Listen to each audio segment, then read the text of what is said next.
His Excellency ADB President, Mr. Masatsugu Asakawa, the ADB board members and seniors management, government representatives from ADB member countries, ADB officials and forum participants, very good morning.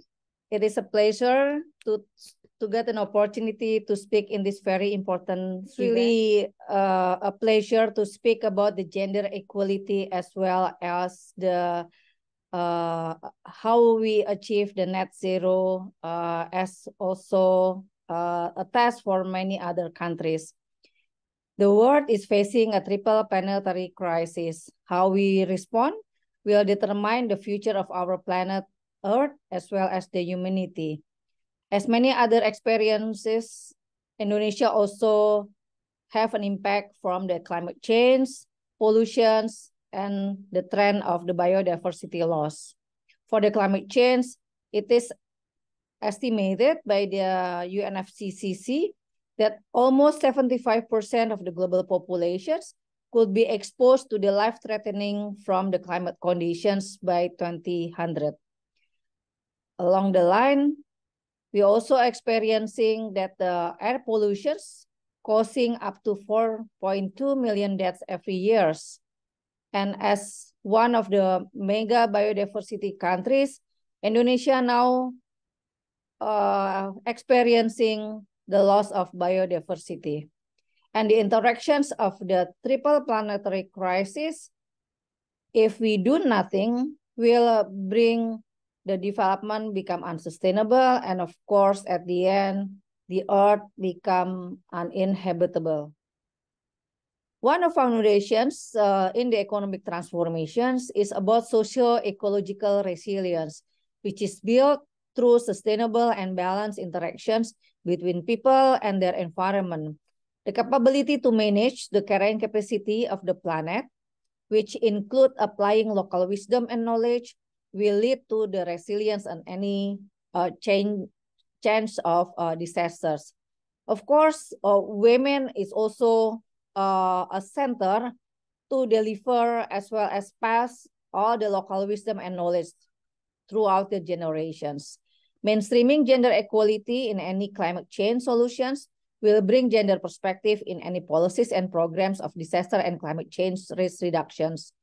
Some significant roles of women, among others, include that women are central to the educations of their children and, of course, the community, including changing the mindset to take care of the environment. In the context of local knowledge, particularly the traditional wisdom for environment and natural resource, it is proven that women can pass this traditional knowledge to their children. And of course, in sustainable life, women are a good leader, a good promoter for energy saving, recycling, as well as responsible consumptions in every household. At the end, in the context of entrepreneurship, particularly for the young women, their role is very significant in any entrepreneurial trainings to promote the environmental friendly policies. Here are some examples. Sukacita, one of the startups concerned with garment industry that have polluted the water. Then Sukacita initiated a slow fashion, which brought a value chain concept for farm to closet.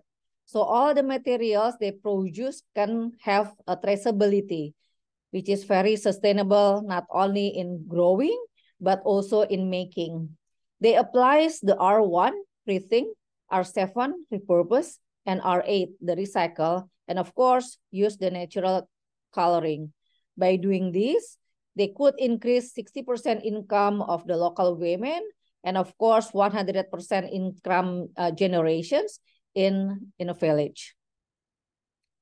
The other example is in the decarbonizations at the local level.